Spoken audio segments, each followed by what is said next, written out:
అందరికీ స్వాగతం. ఈరోజు మనం ఒక క్లిష్టమైన అంశాన్ని తీసుకుని దాన్ని విడమర్చి ఒక దృశ్య కథ రూపంలో చూద్దాం. ఈరోజు మనం చూడబోయే కథ వైద్యానికి, విశ్వాసానికి మధ్య ఉన్న ఒక అద్భుతమైన బంధం గురించి. మన అన్వేషణ ఒక బలమైన ప్రశ్నతో మొదలవుతుంది. ఈ మొత్తం విషయాన్ని అర్థం చేసుకోవడానికి మనం ఒక రోగి ప్రయాణాన్ని అనుసరిద్దాం. అంటే డయాబెటీస్ లాంటి ఒక ఆధునిక ఆరోగ్య సమస్యని వాళ్ళు ప్రాచీన ఆచారాలతో ఎలా ఎదుర్కొంటారో చూద్దాం. సరే, మన ప్రయాణంలో మొదటి మజిలి వైద్యదేవుడైన శివుడి భూలోక నివాసమని పిలువబడే ఒక ప్రసిద్ధ ఆలయం. ఒక రకంగా చెప్పాలంటే ఇదొక దైవిక హాస్పిటల్ అన్నమాట. ఈ ఆలయం పేరులోనే ఉంది, ఇది వైద్యానికి సంబంధించింది అని. దీని ఖ్యాతి వెనుక ఒక చాలా శక్తివంతమైన పురాణ గాథ దాగియుంది. పురాణాల ప్రకారం అంగారకుడికి కుష్ఠువ్యాధి వస్తే ఇక్కడే శివుడి కోసం తపస్సు చేసి స్వస్థత పొందాడట. అప్పటి నుండి చర్మ, రక్త సంబంధిత వ్యాధులకు ఇది ఒక ప్రధాన చికిత్సా కేంద్రంగా మారింది. ఈ ఒక్క సంఘటనే ఈ ఆలయ దృశ్య చరిత్రకు పునాది వేసింది. ఇక్కడే అసలు విషయం ఉంది. చూడండి, ఒకప్పుడు కుష్ఠువ్యాధి అంటే చర్మం, రక్తానికి సంబంధించిన జబ్బు, ఇప్పుడు డయాబెటీస్ వల్ల వచ్చే చర్మపు పుండ్లు, ఇన్ఫెక్షన్లకు ప్రతీకగా మారింది. అంటే ఒక ప్రాచీన స్వస్థత కథ నేటి ఆధునిక వ్యాధికి ఎలా రూపాంతరం చెందిందో కదా. సరే, ఈ జనరల్ హాస్పిటల్ నుండి మన రోగి ప్రయాణం ఇప్పుడు రక్తంలో చక్కెరను నియంత్రించడం కోసం ఒక స్పెషలిస్ట్ క్లినిక్ వైపు సాగుతుంది.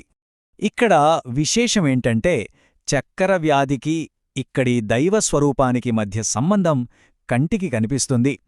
మూలవిరాటే ఒక చెరకుగడల కట్టలా ఉంటుంది. ఈ దృశ్య సారూప్యతే ఇక్కడ కీలకం.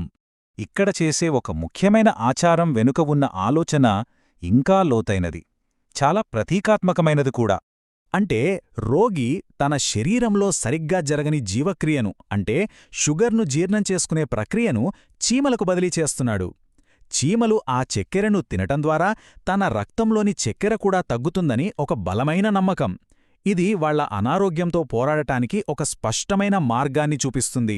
సరే, ఇప్పుడు ఈ ప్రయాణంలో ఎదురయ్యే మందులు, విధానాలు ఎలా ఉంటాయో చూద్దాం.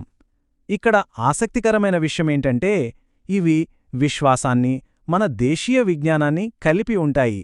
ఇక్కడిచ్చే అత్యంత శక్తివంతమైన ప్రిస్క్రిప్షన్ ఈ ఔషధ గుళిక. దీని కేవలం విభూతితోనే కాదు, వేప ఆకుల బూడిదతో కూడా చేస్తారు. మన సిద్ధవైద్యంలో వేపకు షుగర్ను తగ్గించే గుణముందని ఎప్పటినుంచో ఉంది కదా. ఒక్కసారి గమనిస్తే ఇక్కడ ప్రతి ఆచారం ఒక నిర్దిష్టమైన చికిత్స లాంటిది. దేని వెనుక దానికో దృశ్యతర్కం, దానికో లక్ష్యమున్నాయి.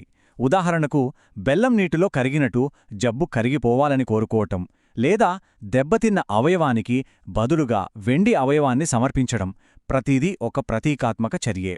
ఈ ప్రయాణమంతా చూస్తుంటే ఒకటి స్పష్టమవుతోంది. ఇది కేవలం శారీరక స్వస్థత గురించి మాత్రమే కాదు, ఆలోచనా విధానంలో ఒక శక్తివంతమైన మార్పు గురించి కూడా.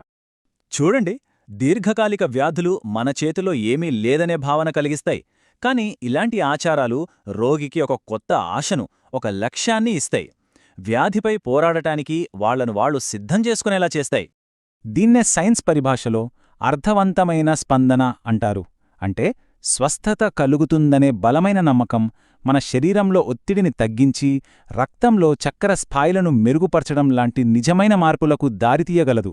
అంటే ఆలయం ఇన్సులిన్ సిరింజీకి ప్రత్యామ్నాయం కాదు, కాని ఆరోగ్యం కోసం చేసే పోరాటాన్ని అది పవిత్రపరుస్తుంది. రెండు కలిసి పనిచేస్తాయి. కాబట్టి మనం ఇక్కడ గ్రహించాల్సిన ముఖ్య విషయం ఏంటంటే ఈ దృశ్య చరిత్ర, ఈ ప్రతీకాత్మక చర్యలు కలిసి ఒక దీర్ఘకాలిక వ్యాధిని ఎదుర్కోవడానికి ఎంత శక్తివంతమైన వ్యవస్థను నిర్మిస్తాయో. ఇదంతా మనల్ని ఒక మౌలికమైన ప్రశ్న దగ్గర ఆపుతుంది. అసలు స్వస్థత అంటే నిజంగా అర్థమేమిటి? శారీరకంగా బాగవడమా, లేక మానసికంగా పోరాడే శక్తిని పొందడమా? ఆలోచించండి.